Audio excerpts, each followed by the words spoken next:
you can't heal, you can't get healthy until you leave the hospital. Welcome to the Inspired Living with Autoimmunity podcast, the podcast for high achievers who want to stay sharp, focused, and full of energy despite their diagnosis. With your host, National Board Certified Functional Medicine Health Coach, Julie Michelson, where Julie helps you take your power back from autoimmunity. And now here's your host, Julie Michelson.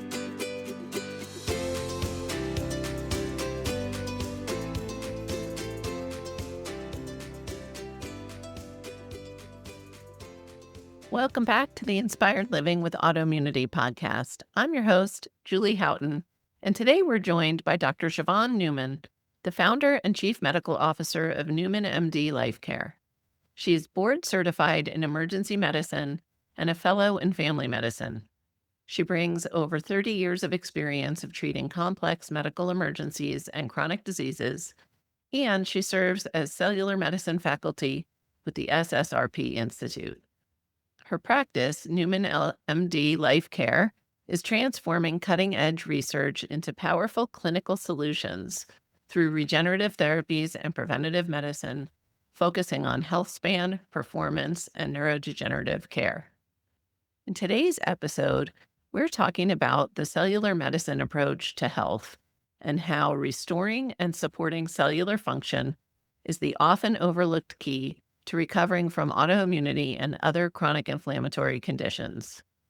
We discuss the importance of taking steps to create a healthy lifestyle as a foundation for healing and empowerment in the journey. Dr. Siobhan, welcome to the podcast.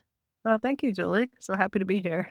I'm so excited for this conversation, and I already promised I won't keep you for 5 hours.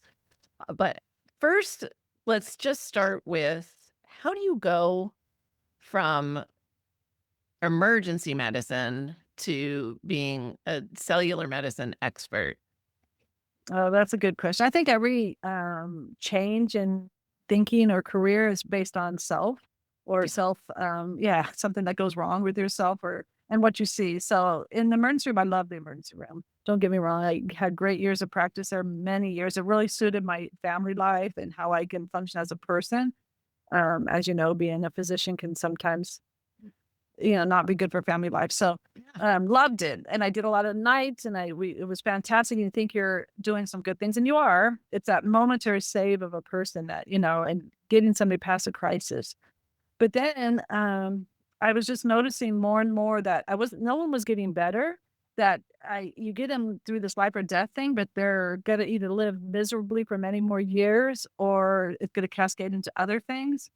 That was a lot. And then I watching people's medications list get longer, and it was symptom black, but this was causing this, but then you took this one. And so polypharmacy just killed me. And it just felt like and then I walk into a room, I wanted to say so many things and I had so little time. I can give you maybe a nugget but people were just sick. And then myself, I started going through menopause and I'm I take care of, 20-bed ER and my consultant will call me and I'm like, I could remember. And I'm looking up, I had to open the chart, open the computer and my mind wasn't working. My body wasn't working. I was getting heavier. I wasn't sleeping and my husband was getting sicker. And I just said, something's wrong. Yeah. Something is really, really wrong with medicine, with society, with myself. And I just had to dig back. And when you start with hormones and you're like, how does a hormone work? What does a hormone do? Why am I losing them? Why am I going crazy without them? And that's the cell. So it all comes back to, how is the cell function in a good state? How do we feed it and change things naturally? And then how do all these medicines do things to make the cell go wrong? Or how do we get it back to doing what it's supposed to do? So that all comes down to cellular medicine, which has been a fantastic journey. And then our COVID hit too, and that was a big warning sign. Woo! Yeah, in all directions.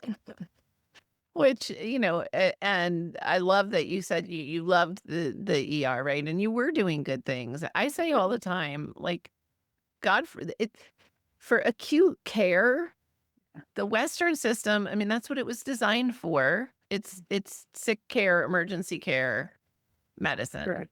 It's not health care. And you already answered my first question, which was going to be, what is cellular medicine? Because it's not, I'm sure a lot of listeners have never even heard of that before. And again, it just makes me think of it's just good medicine. It's good back to it's the basic foundation of everything. So you think of cardiology, the heart, you think of neurology, the brain, think of pulmonology, the lungs, all of those have cells. And some of their cells have unique properties, but they all have the basic same things. Yeah. And they share those things. So we have to get the cells to act properly and they all interact with each other. So people make fun, like, my gut talks to my brain, and it's all real because it's all about cellular anatomy. But the ER, the thing about saving people, and I appreciate people saying that, and I think, if you can't breathe and we put a tube down your throat, or you need a surgery, you need that. That's all very, very important stuff to get you over that hurdle. But what I tell people is, like, you can't heal, you can't get healthy until you leave the hospital. Right. Yeah. And so that's the part. Yeah. I wouldn't even eat in a hospital. No, don't eat. You can't sleep. You're not eating right. You're not sleeping right. So, and then you get through that, and then you get home and you make all the good changes to heal yourself. Yeah, I remember I had surgery 5 years ago, and they were like, trying to get me to eat, and I'm like, "I I'm fasting. I'm fine." They're like, no. I was only in there, it wasn't even 24 hours. I'm like, "I'm good. I have a plan." And Yeah, and your food is not on my plan. Exactly. and I pulled just to try to get people to back. I'm like, "I have celiac," and they're like, "Oh, we can get," and I'm like, "It's fine. You can bring it. It's I'll fine. push it around and make it look like I Yeah. touched it." But yeah, that it is a problem, and I love that you highlight that. And it's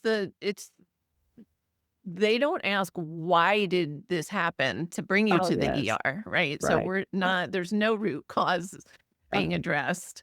Uh, Exactly. yeah. It's usually a cascade of multiple things that have happened to get you to that point, but that root cause, you can't deal with that in the emergency room and maybe in the acute care setting, um, and that's so important. But then we learned a lot in the emergency room, well, I don't wanna go into it too much, but like medication, changes, like, so you're on a medication and then, like, metformin, and then you've been on it and it caused a metabolic change at the cellular level, and then another stress comes in. The stress comes in, your mitochondria isn't functioning properly because of what metformin can do to the mitochondria in some people, and so we know then you have to take away the metformin and repair the cell. So there is cellular medicine going on, and we've made some changes, especially in the emergency room with blood pressure control and how we hydrate people, and controlling things, metabolism we're at the cellular levels, where sometimes we just don't realize what we're doing. But I think medicine is slowly changing for sure, even at the emergency room. Um, you can't just put a Band-Aid on it. You can't just Yeah. push insulin around. You can't push glucose around. It's not going to make long lasting changes until you change how the cell thinks and works. Which I love, and I'm glad that you feel like you see changes. You were working in the ER during COVID still? Yes, I'm still in the ER. I do a couple shifts. I like it, and I like being available for my patients that way, but Nice. it's a couple. But yes, I was full-time during COVID doing at a very, very busy emergency room downtown Los Angeles. Saw a lot of stuff. We saw, it was frightening. We just didn't understand this whole, Yeah. cellular hypoxia that was different than just pulmonary hypoxia, plus the cytokine storm that was fantastic. But it's taught us so much about so many things in medicine. And so when we look back, I think looking back at COVID and looking forward to at long COVID now, we're just learning so much more about the cell, learning resiliency, why some people were resilient, why people aren't, why people other things that they've had, like maybe EB viruses or other viruses, get reactivated because of, the cytokine and immune dysregulation that's happening. Again, all back to cellular anatomy. So it's Which been a fascinating thing. which I think, on the one hand, all through kind of, starting in 2020, it was like, unfortunately, really good job security for somebody who specializes in autoimmunity Uh-huh. because of the things that we're seeing happen. But the celebration is like, this is here, it's not going away, and that learning allows us to better address people with autoimmunity Definitely. and serve them in a different way. And like you said, I think that just as Western medicine understands a little more about what's going on at the cellular level, that like hopefully the approach to the conventional approach to autoimmunity Yes, will change as well. Um, for sure. yeah. So that's an issue with about autoimmunity, and that's the whole thing about, a lot we all knew about long, like chronic fatigue, and we kind of accepted them as kind of a fact and really didn't understand them. But I think because of really learning about this inflammatory cascade, the cytokine storm, this immune dysregulation has put an emphasis on all the problems that people can have with autoimmunity. And when people are telling you, about brain fog, this pain that's everywhere, you can name it something like fibromyalgia, but you're still not going down to the root cause of figuring out this autoimmune dysfunction that people have, and then how we can go back and hopefully make some dents on changing it. Uh, we've just done a dysfunction, to a lot of people. And I think this brought it out, like it's real. It's here to stay, and it's actually been a little bit escalated by this, a lot escalated. Millions of people are suffering from these autoimmunity and immune dysregulations that COVID accentuated, and also brought to the forefront all the problems that can happen. So I think we're going to make we're trying, we're working really hard to understand it and make some real moves at the cellular level to help people get back into that healthy state, get their cells to act right. And that's from multiple areas. Right. And I kind of want to get into, I want to pull you out of the ER now. Okay, good. Your 2 shifts are up. And what is, because I know you see, and I do love, almost everybody has obviously their personal journey, or, Uh-huh. one of a loved one that shifted. Um, we, I know it really good optimal health, and I guess this goes back to cellular medicine, right? When cellular health is optimized, we have wellness. So whether my specialty is autoimmune, but I'm also a recode coach. I think it's really important for us to maintain good cognition. Uh-huh. It's a goal of mine. And again, personal, right? Like my Yes. grandmother lived till she was in her mid-90s, but she really wasn't here for the last at least 10, maybe 15 years of her life. Wow. So it's like, okay, don't want to go there. But I always say for it, the foundations are the same. Like it's not, because again, we're not treating, it's not, diagnosis, medication. Right. It's what's going wrong, what do we need? So what is your approach? Because I know you got into the hormone health first, which makes perfect sense. But you don't just work with women and hormones. You work with cognition. You work with all kinds of people that are interested in living better and living longer. Yeah, so you have to first look at their state where they are now. So and you got to think about when you're looking at them, like the full view of them. Are they in storage? Are they wasting? So that's one thing. So metabolism drives a lot of things about cellular medicine that we can't ever neglect. It's the first thing you kind of look at. What are they using? Are they able to metabolize glucose or fatty acids and make ATP, the energy source of the cell? And can they do that without driving a lot of inflammation? So, so you have to think of them in their uniquely metabolic state. So everybody is very unique. So some people need to incorporate, say, fasting into their system because they have too much of a glucose load. They're running their engine very hot. They're driving a lot of inflammation. Just controlling that glucose load to the cell is going to be a big part for them. But you've got a lot of people as they age and or as if they have chronic illness that are sarcopenic or they have low muscle mass and they're wasting. You can't let a wasting person fast. They need to be higher nutrient need for the right kinds of nutrients to drive their cell in a proper way. And that's where So we learned personalized medicine. Very personalized. So you can't, but I wish I can tell, like I used to, they could think you learn. I'm going to tell everybody to fast, everybody to exercise, Nope. And everybody to avoid carbs. And then that would make a lot of people healthy. But what about that person who can't exercise? Right. once you put an autoimmune person underwater, so their mitochondria is underwater, and you give it a stress like exercise, they Right. can't recover.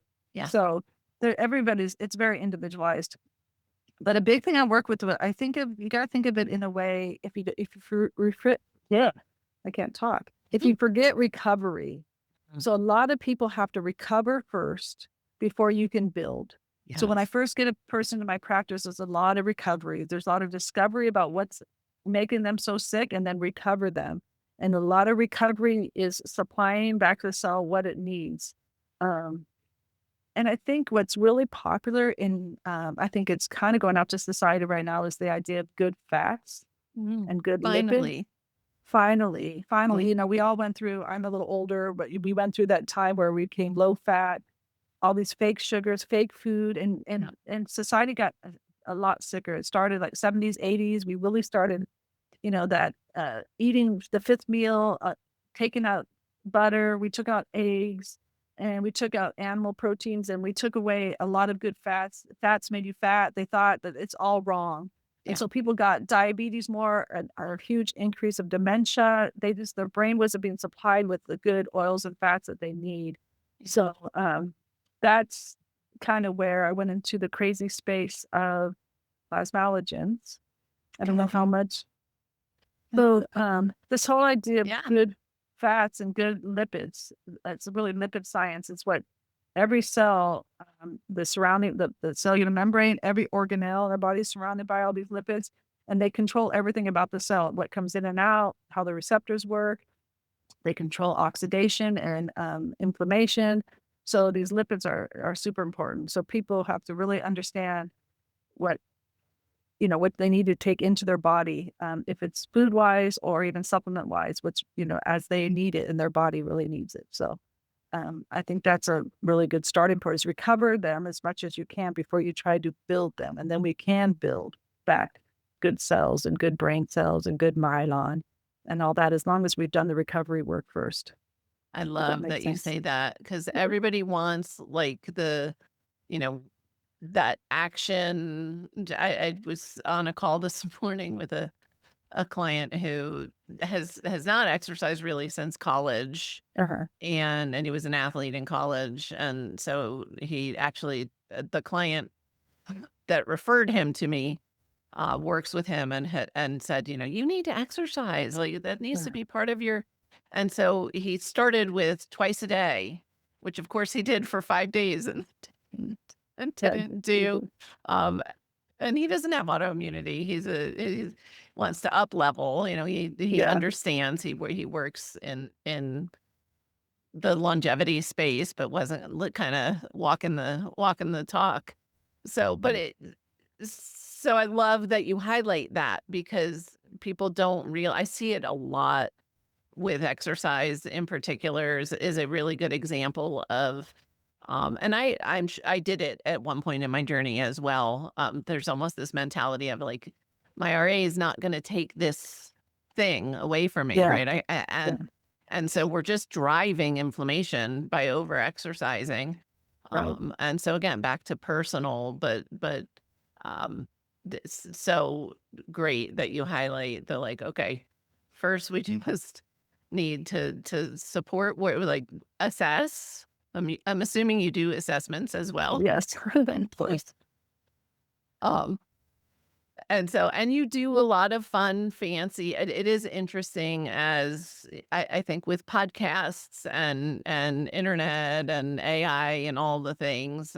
Some of the stuff that's been around but under the radar for a while, fancy, shiny. I know you use a lot of peptides in your practice, and so I kind of want to talk about I hear all the time, well, should I take, this peptide? Or I even had somebody recently say, what peptide should I take? And I'm like, for what? And they're like, I don't know. So Sir, that's like way down the road, right? Like, we're not. It is down the road, that's for sure. Yeah. So number one, peptides is a glossy word right now. So just so you know, so hormones are long chains of amino acids that your body makes, and then you fold them on themselves and they become like a globule. They leave the cell and they act on like receptors of other cells. But peptides are shorter chains of amino acids, and they leave the cell, and sometimes they can go into the cell, into the mitochondria, into the nucleus, and tell the cell to do something it's supposed to do. Plus, there's receptors for these peptides too. So they are intercellular communication. And we have our peptides. And so we're discovering the peptides that we have in our own bodies, Right. and how they act. And then they take them out and they have to synthesize them. So, like GLP-1 agonists, those peptides are made in our intestines. And they were able to find out what they do, the good things, how they help metabolism, which can go wrong, like how you use your glucose, how much insulin you secrete, how this drives inflammation if it's dysregulated. But they take it and then they kind of tweak it so that your body, when instead of having to take it multiple times a day, they make it so, like as a case of GLP-1 agonists, they can work for a week. So you don't have to inject yourself multiple times during the day. But then they find all the great things these peptides do. But again, it's personalized. So Sure. And would you we ever need them. I mean, there's not a peptide in the world that's going to, in my opinion, Uh-huh.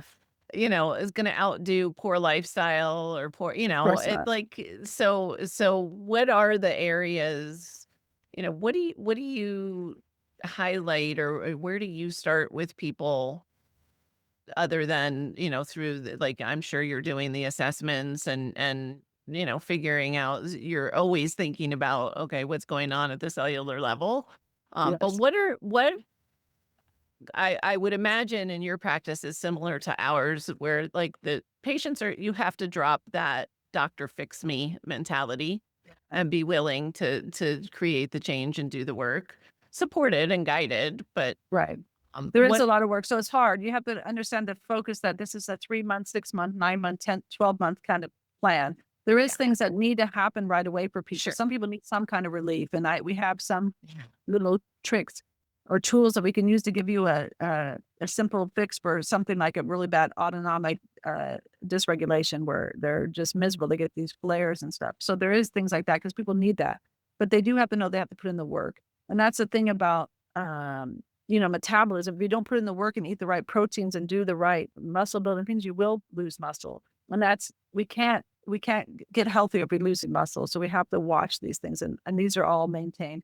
But the biggest thing is thinking about what you're putting into your system. I mean, that's the easiest first thing you have to do.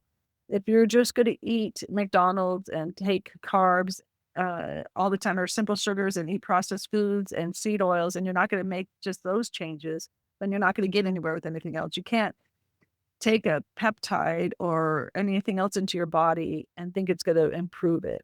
So I just think the first thing is just the 3 no's. What do you not put in your body?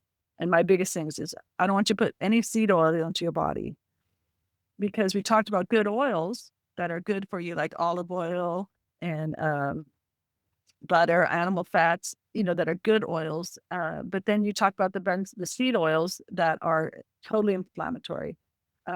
All these things, this increase of vegetable oils and all these grapeseed oils and stuff, where it comes inside the seed, you got to take those out of your system. So that's a big process right there. Because first you have to look at every label, right. and understand what a seed oil is, change to, avocado and olive oil and stuff like that. But then you have to think, when I go to this restaurant, I'm going to get seed oils. So it's a big conceptual change, and you have to be willing to do that. And then you got to take out all high fructose corn syrup. Again, leading to metabolism, your body doesn't know what to do with it. It causes an inflammatory cascade, and it's just hidden everywhere. So that's when you go to the grocery store, you walk around the outside, you're going to get food. Inside, you have to look at every label. Number one, if you don't understand something, you don't get to eat it. Number two, anything it doesn't, if you want it sweet, it should say sugar. Your body knows what to do with sugar.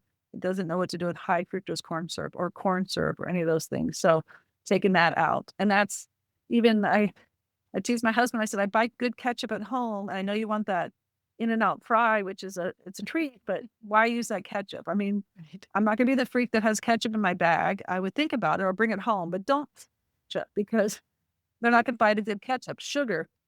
And then the last thing is nitrates. I mean, these are big 3 bigs, I think. Nitrates, any preserve that's really bad. But if you want to still enjoy some bacon or some sausage and stuff, which I'm all for that, but just get nitrate free, look for Right. those. So in those kind of thought So I processes, love it. With your come from the 3 store. no's, really, people are on mostly real whole foods. And that's a big thing, just switching them to that. And Yeah. and then everybody comes in a different position on where they come into with their knowledge bases. And you Yeah. have to take each individual at their spot. Um, so that's a big thing Somebody to start needs with. to make the good ketchup packets. Yeah, no, or Like, just, they're just, I'm sure they're out there. This probably costs 3 times as much. well, It's true. I all, don't know if they're even out. I don't think I've ever seen them, although you'll I have find, looked. I know, unless they have the bottle, but even restaurants won't buy the ones that say, natural Sure. or sugar, only sugar instead of, but Right. they're Yeah. there. But it's that high fructose corn syrup is hidden in sauces. That's what you got to watch. Yeah. You got to Yeah. watch your sauces. I think it was not Tabasco, but another hot sauce that my husband loves, and we can't get it. You can't find it. Most hot sauces, you just have to watch. You just have to You look. have to Barbecue read the sauce. labels. Yeah. It's, and that it takes time. It does. Yeah. Especially in the beginning when you're Yes. still convinced you can eat the things you've been eating, that they're probably not bad. It does take Yeah. time, but it's that skill, and it is a skill because I think so many of us didn't do it for so long, and the marketing is on the front, and so it may say, organic or healthy or all natural Yeah. or some other buzzword. You've got to turn it around, and then I know you do whole health, so I know you do work with toxins and what are we Yeah. exposing Right. ourselves to, right? And so that skill carries over into what am I putting on my skin? What am I using in my Yeah. Of household? course. And the beautiful thing is it is, 10 years ago, there weren't nice products that were also truly clean.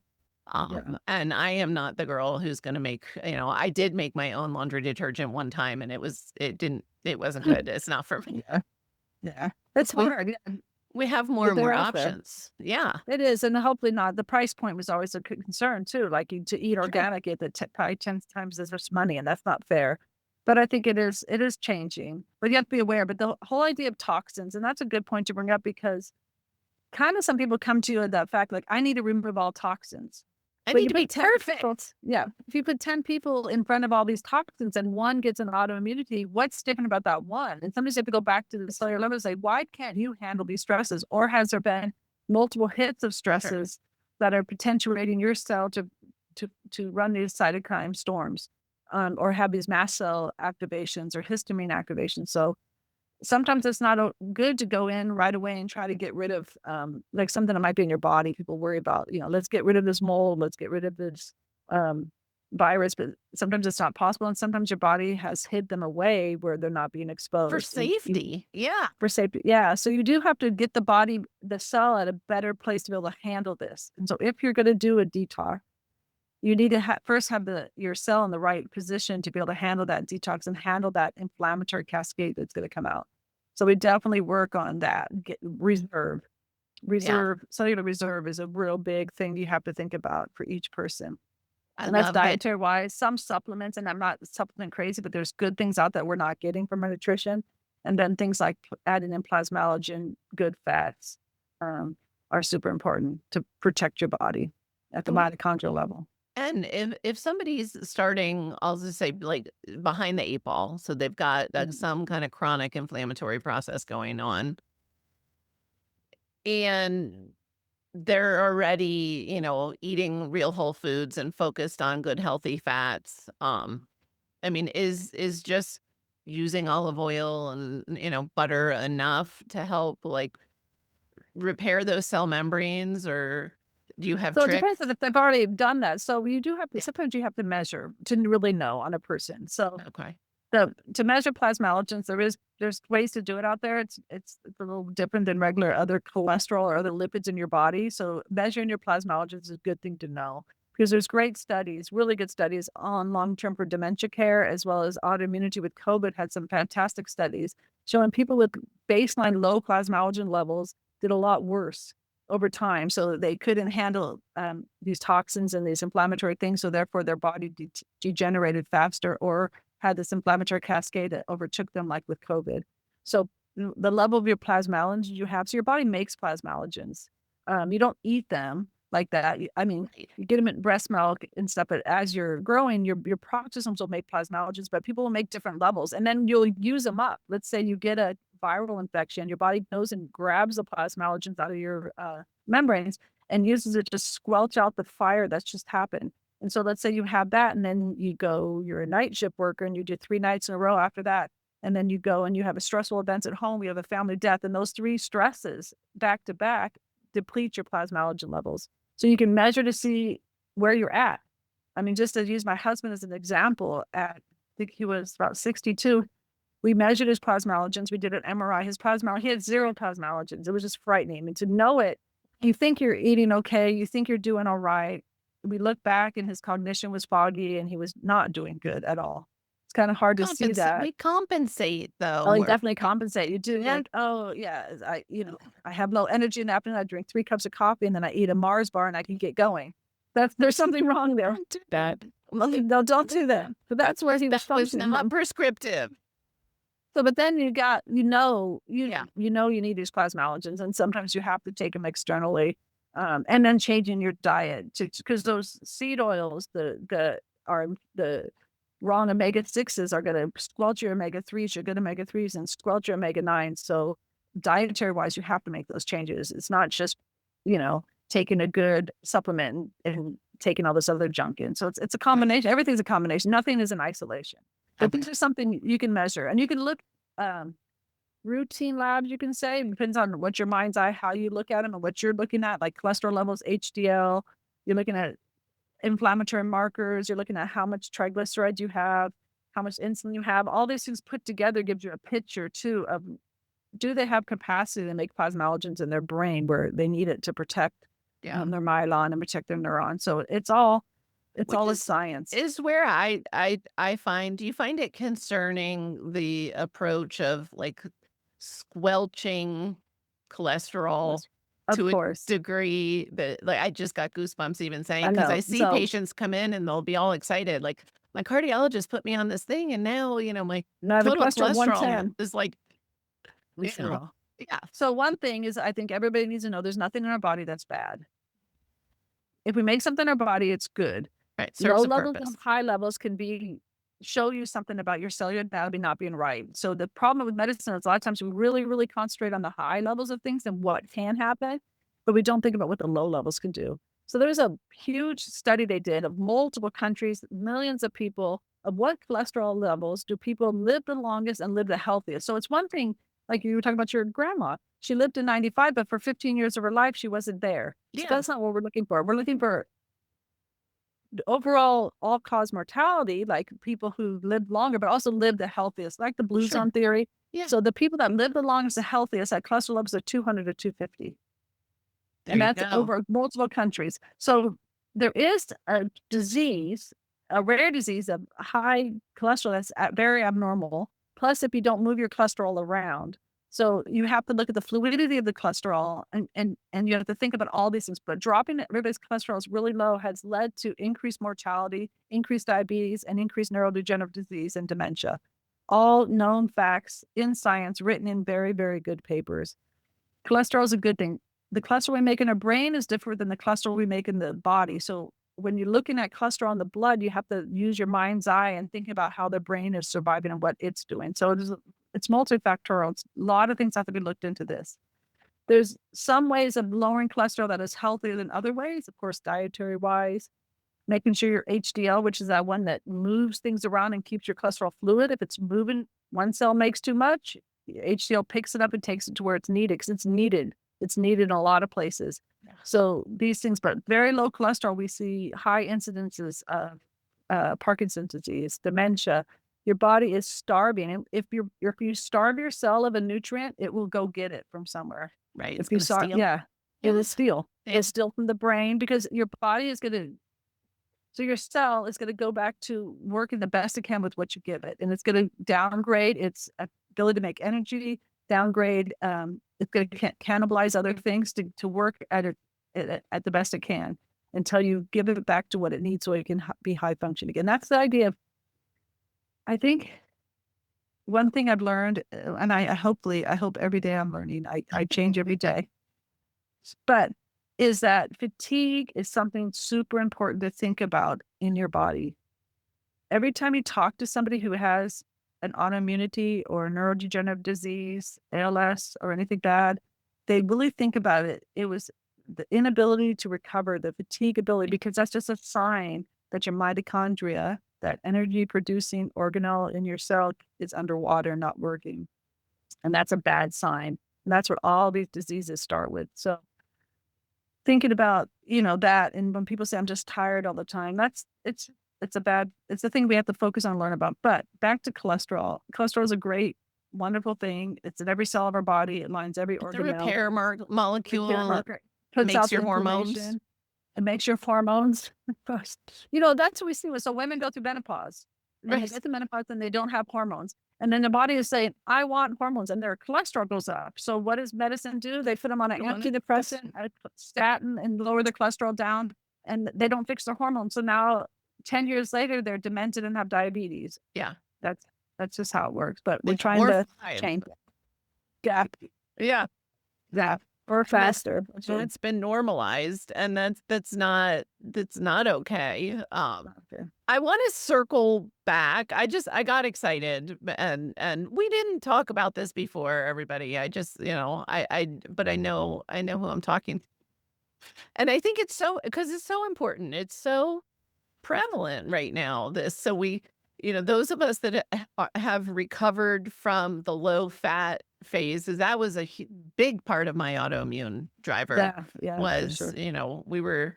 my family was in the dairy business, and we ate margarine. Like, we bought in hook, line, and right? I Like, did too. it's Oh my goodness. horrifying. And it wasn't until I got those good fats back into my diet at really high levels for a while Yes. that it was Mhm. like, oh, my brain turned on, my pain I mean, it was amazing. I was already doing other things. Yes. But so I got excited. I want to circle back to, like, really all the way to the beginning for listeners that, we throw around terms that we use all the time. Um, what do you mean by inflammatory cascade? That's a great question. Can I go back to the mitochondria? Of course. Well, two things. It's multifactorial, but I'm gonna go to the mitochondria first because this is what I explain to a lot of my patients. So in your mitochondria, all in science we learn is like energy producing of your cell. That's part of it. So you bring in glucose or a fatty acid as your source for energy. That goes into the mitochondria. Your cell brings it in, and then it goes down this inner membrane of the mitochondria, and it's making these protons move and electrons move until they move down these complexes until you can make ADP to ATP. ATP is energy.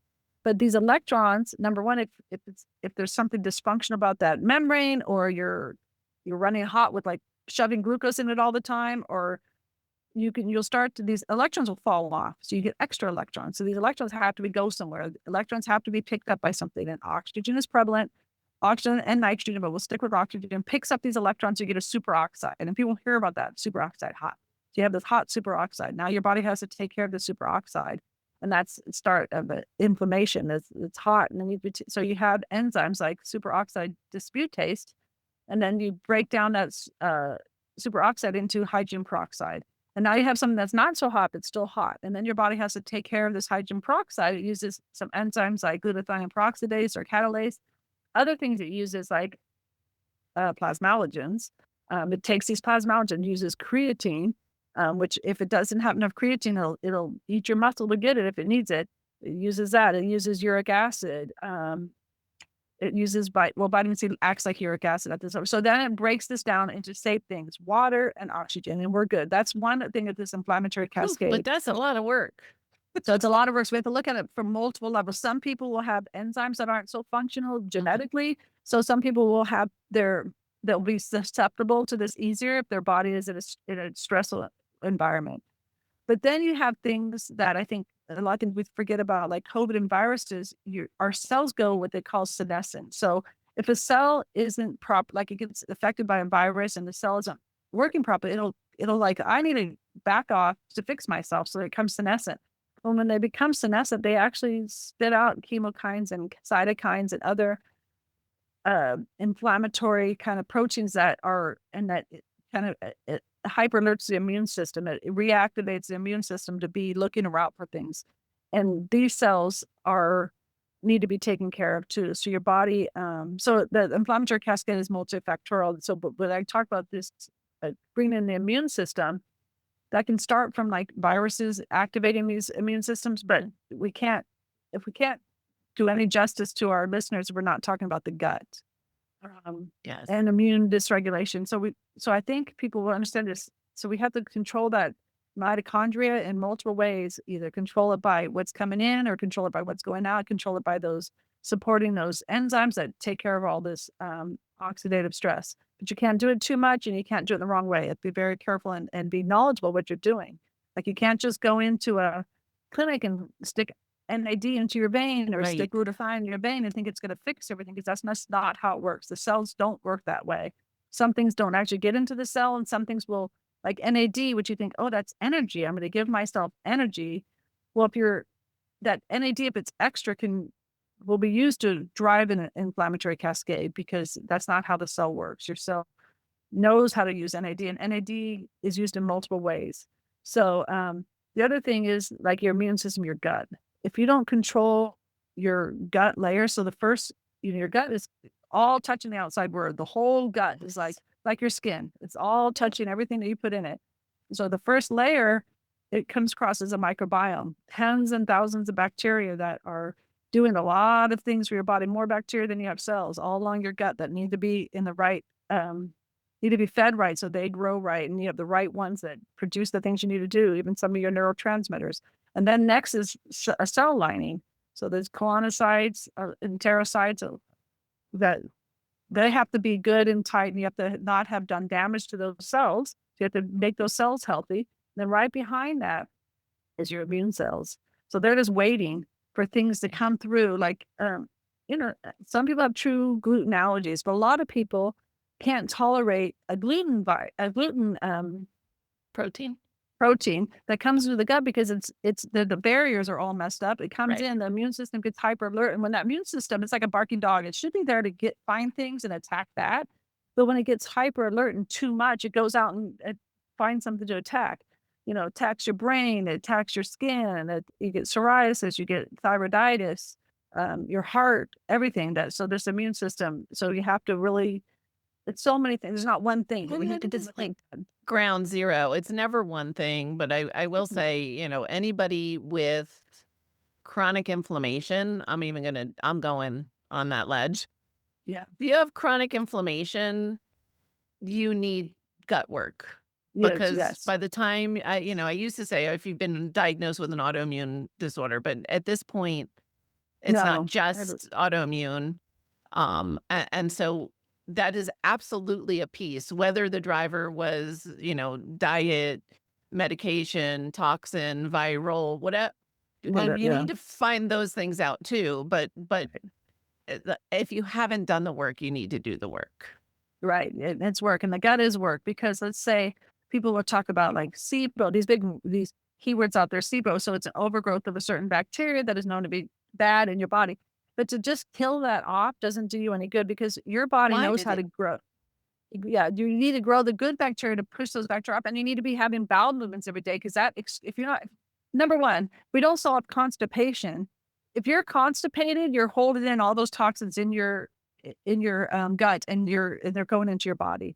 So relieving constipation on somebody, and there's multiple ways to do it, but in a good way to relieve constipation and healthy get way. that out in Yeah. a healthy way is going to improve your microbiome. So there's key How things. often are people supposed to poop? That's a good question. And it should be, so you should release once a day. And At some people will least. poop a couple times a day. And it should be the quality of poop. And so if your doctor's not asking you, do you poop every day? And be very concerned if you're not pooping, or if they're just saying, take this pill to squeeze your gut down to make a poop. That's not the way you're doing it. You have to fix that microbiome, and you have to get the body to do it. Your body knows best. Your body and your cells know best. And that's the thing back to peptides. Like you said, you can't just add a peptide, because we're trying to get your cell to act like it was acting, not to Right. augment it, not to make it different, but to act like it was. So once we look at the gut, we look at the immune, we make sure people are doing all these things, then we might add in like a immune peptide that helps regulate things. Yeah. Which Um, which I think and those can be really helpful, especially yeah, again, and there's yeah, things, I don't know that we're close to everybody having their little arsenal at home, but there yeah, are things yeah. because we all take hits. And so I think that the immune well, I like all of them in the right time and place. Right. But And they can all be supportive, and so but the beauty is if somebody is seeing a physician like you that is trained in cellular medicine and knows the right time and the right place, right? It's correct. and also that because this is the other challenge with peptides becoming the buzz, popular, fun, shiny thing right now. People are ordering stuff online, they have Oh, you have no idea what's in those vials, you don't know what you're getting. I just had a patient ask me if she should add amino acids in with her peptide. I said, if you are putting any peptides together, you're putting something in them, you don't know what you're doing. There's people, all these peptides, they have charges and they'll stick together. There's so much going on that you have no idea. But also, if a a provider you're going to is using something that says not for human use, that's not okay either. So everything the FDA has a reason to regulate things, and they do it. Some things about like having just have to the FDA.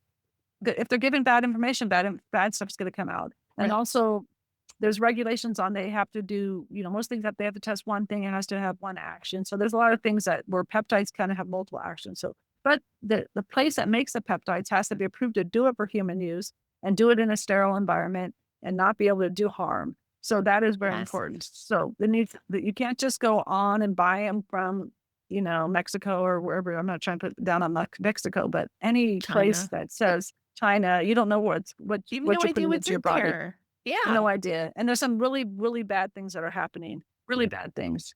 Yeah. You have to be very careful, and you have to have somebody who is understanding what's going on at the cellular level.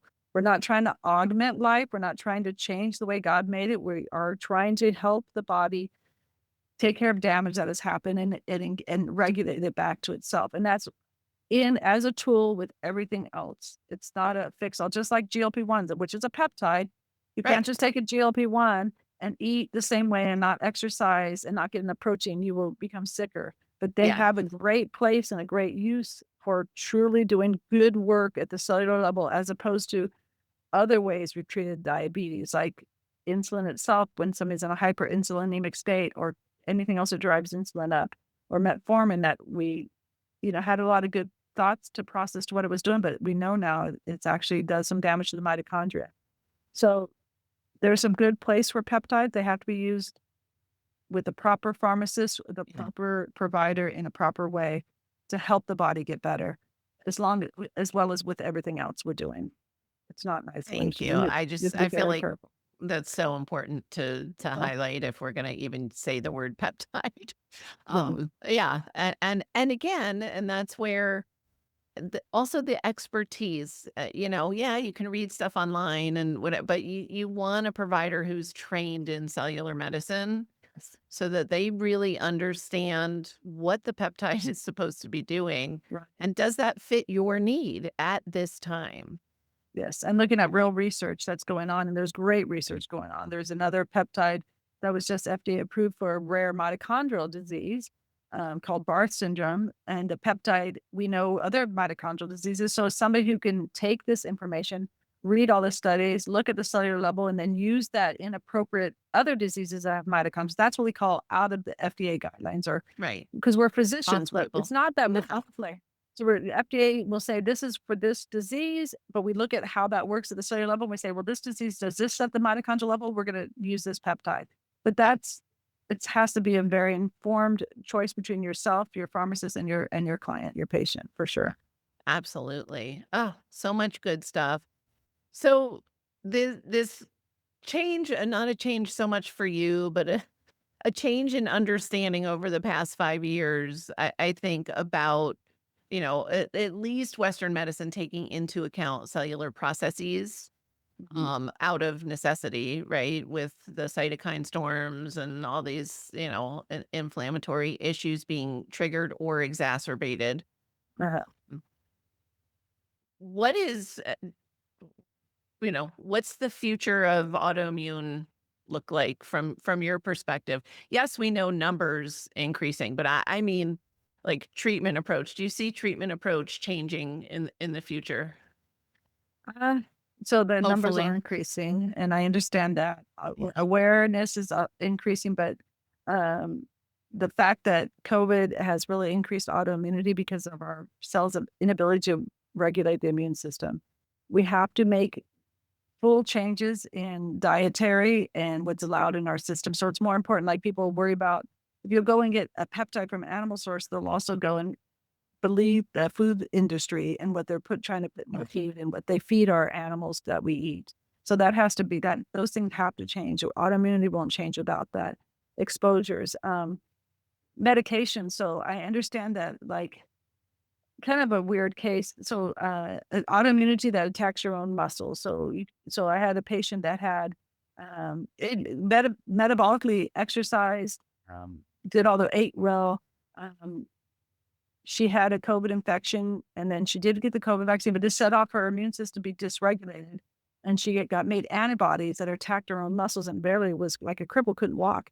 So there is and these are great, the idea of a monoclonal antibody. So we have a Yeah. lot of interleukins, a ton of them. And a lot of these things, you hear all these advertisements, take this, medication for Which is crazy. psoriasis and all that, which is crazy. I don't know why they have to advertise to them but let's just, so this example real quick, so just at the cellular level, this was the interleukin 6 blocker. Interleukin 6 is bad, right? It's an inflammatory cascade. And so, but yeah, but it's not, no. So when I exercise, I release a different, it's called a myokine. It's interleukin 6 because that interleukin 6 goes and tells my cells how to use glucose in the right way because I'm putting a stress on my body. And it actually gives you a metabolic stability, this interleukin 6, when it's done with exercise. So she blocked her interleukin 6 because that's they told her. Her triglycerides went sky high. Her liver became inflamed because her body was metabolically all of a sudden out of sync and driving all these bad, and it was getting worse. So the idea, so medicine has good ideas, but we have to look at all the cytokines and ways to control this whole inflammatory cascade Yeah. at a different level. Well, and like you said, any substance our body creates serves a purpose, right? And so we Yeah, may need to balance support, right. make changes, but again, back to that, oh, this is bad. It's like saying inflammation is bad. Chronic Right. inflammation is No, bad. inflammation is a Inflammation good is thing. good. The inflammatory response your body has it for a reason. Yeah. But same thing when you get a fever and you have a virus. It's because your body is having a response to kill the virus. Right. So that at first, and that's why we don't want to like all this work with Squash. arthritis and squelch all the inflammation. Taking a bunch of NSAIDs at the Yeah. time of inflammation is not a good idea. You're going to cause more damage because you're going to get rid of the cytokines that are going in and doing the healing process as well as the overabundance. But if that inflammation lasts long time, then you're dysregulating and it's not working. But that first idea of squelching it all is not a good idea. Your body is trying to do what it's supposed to do to control an infection or control an inflammatory response, but it needs to be controlled, but it needs to be there. It's good for you. Us.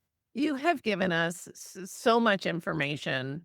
I promise I wouldn't keep you 5 hours. So we're at the point of the conversation where listeners are leaning in because they know I'm going to ask you for one step that they can take starting today to support their Okay. health. I know it's the hardest question ever. I think it's back to what I was saying about eating whole foods. Yeah. Sticking with what you put into your body as an energy source. So eating just if it's real food. Um, I do lean towards. I was vegan for a while. I do lean towards animal products because we are animals, and that's the bright protein and lipids for us. Yeah. So the way you can incorporate it is good. And I think my one thing I'm going to talk about, I think, is an egg. And so if you want to add something into your diet, and when they took yolks out of the eggs and they gave us egg yolks and told us that was healthy, they were completely wrong. So what's in an egg yolk is exactly what's perfect for a baby chick. It has these things called phosphatidylcholine. And I know I didn't say that word yet, but it's another lipid. And choline deficiency and brain disease and autoimmunity is a huge thing as well as these phosphatidylcholine. I know there's supplements made of these and stuff, but this is an animal Why based take out the phosphatidylcholine. yolk and then take a So supplement, eat right? eat that egg yolk. Eat 4 eggs a day. If you don't eat the whole egg and it's just too much for you, eat the yolk. So I let's go love back it. to eating egg yolks, eating eggs, and good those really deep orange ones. You want Um, pastured eggs. Pasture eggs. Of course, they all lie to us. They say cage free and all that. So just try to get your source as good as it can be. We'll do as good as we can. You don't have to find a farmer. Exactly. Doesn't But the have to be best perfect. doesn't have to be perfect as long as you're getting into. But I think that's just eat real foods with real good, and remember to stop those 3 things: seed oil, high fructose corn syrup, and nitrates. That's a good start. You'll start eating some real good food for you. So amazing. Siobhan, I can't thank you enough. For people that listen like I do while they're on the go, where is the best place to find you? Oh, that's a good question. So I'm always so bad at this, but newmanlifecare.com is my website, and that gives a plethora of information. So I think that's And the best. is it Newman MD Life Care? No, it's just It is just newmanlifecare.com Newman Life Care? Okay. for the website. But my clinic is Newman MD Life Care. But Okay. you'll probably get it if you do newmanlifecare.com is the website. I think that's the best place to go. Yeah, and then I I think everybody should ask the hard questions of their doctors and be persistent with your own health. When you don't feel right, if you think something's wrong, be persistent. Look for knowledge and don't. The internet is a scary and good place, so don't don't rely on everything it's saying because don't forget that people are trying to sell you things. I love Don't let that. money be the option. So that's I guess those are my 2 things. But newmanlifecare.com. Amazing. And it's one of the things that drew me to you to begin with is that you're all about empowering people, to take the action on their health. And sometimes that does include asking the hard questions and finding that right provider. Yes, for So sure. yeah, thank you so much for Thank you, sharing your Julie. expertise and your wisdom with us. I so appreciate it. All right. Thank you so much. It's very nice talking to you. For everyone listening, remember you can get those show notes and transcripts, including the links, by visiting inspiredliving.show. I hope you had a great time and enjoyed this episode as much as I did. I'll see you next week. Thank you for listening to Julie Michelson's Inspired Living with Autoimmunity. Did you enjoy this episode? Please like, share, and subscribe wherever you listen to podcasts. If you'd like to get a transcript of this and every other episode, just head on over to inspiredliving.show or click on the link in this episode's description. There, you can also find everything we discussed in this episode, including links and information about our guest. You can even send in your questions to be answered by Julie in a future episode. That's inspiredliving.show. Until next time, this is Julie Michelson's Inspired Living with Autoimmunity podcast, helping you take your power back.